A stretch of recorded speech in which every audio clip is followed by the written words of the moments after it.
검찰은 어떤 추궁을 했을 것 같습니까?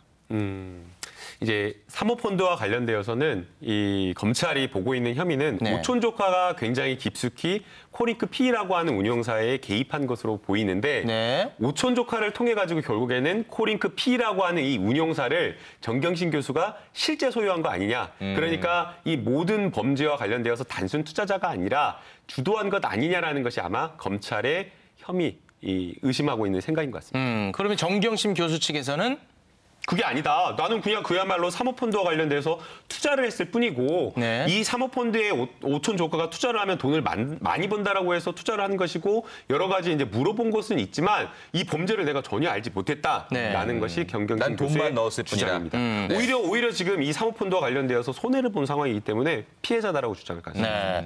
이 관련해 가지고요. 저희가 또 시청률을 좀 올리고자 좀 시각화해봤습니다. 네. 제가 좀 이해하는 게 맞는지 그것만 좀 한번 확인을 좀 해주시면 고맙겠습니다. 이게 굉장히 복잡하고 어렵더라고요. 그냥 뭉뚱그려서 간단하게만 제가 한번 정리를 해보겠습니다. 이게 굉장히 쉽지 않은데 제가 만약 가능할지 모르겠어요. 네. 이거 자신 없는데. 잘못된 부분이 있으면 회초리를 자, 힘을 냅니다. 네네. 최욱 씨.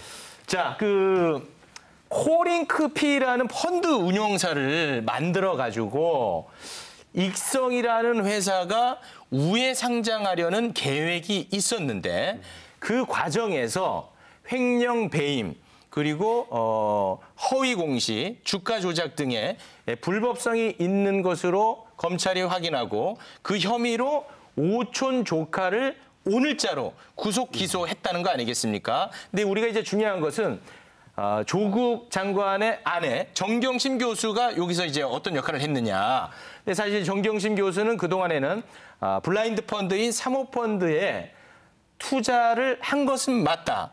그러나 이 불법성에는 아무런 연관성이 없다라고 이야기를 하고 있는 것이고 검찰에서는 오촌 조카와 공모관계에 있을 것이다라고 의심하고 있는 거 아니겠습니까? 정리가 잘 됐나 모르겠네요. 아주 정리 잘하셨습니다. 잘했습니까? 네.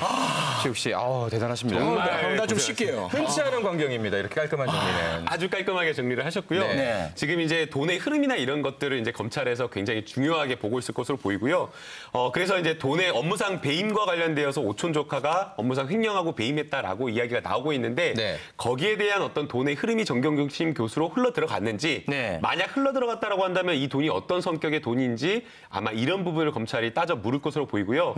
또 이게 코링크 P와 관련되어서 주도를 했다라고 실소를 했다라고 지금 검찰은 보고 있는 것으로 보이는데요. 그러나 이제 사실은 정경심 교수가 조금 연세가 좀 있고 나이가 많기 때문에 주도를 하기는 좀 어려울 수 있어요. 그래서 그거는 그 위험한 발언입니다. 지금 네. 이제 설명을 드리려고 하는데 먼저 궁금한 게 네. 그렇다면 검찰은 왜 정경심 교수가 직접적인 관여를 했을 거라고 보는 건가요? 그 근거는 뭔가요?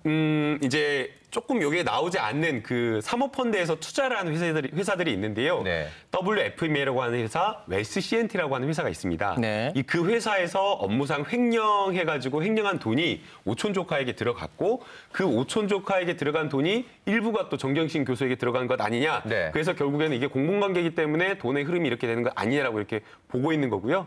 거기에 대해서 정경심 교수는 그게 아니다. 빌려준 돈을 받았을 뿐이다라고 이렇게 해명을 하고 있는 거죠. 그냥 돈을 넣었을 뿐이고 뭐 거기에 대한 이자나 혹은 원금을 돌려받았을 네. 뿐이다라는 게 정경심 교수 측의 주장이고요. 주장이죠. 네. 자, 이 관련해 가지고는 이제 어떤 식의 결론이 날지는 우리가 뭐 지켜보는 수밖에 없지 않겠습니까? 네, 요 정도로 그러면 사모펀드 관련해서도 마무리를 좀 짓겠습니다.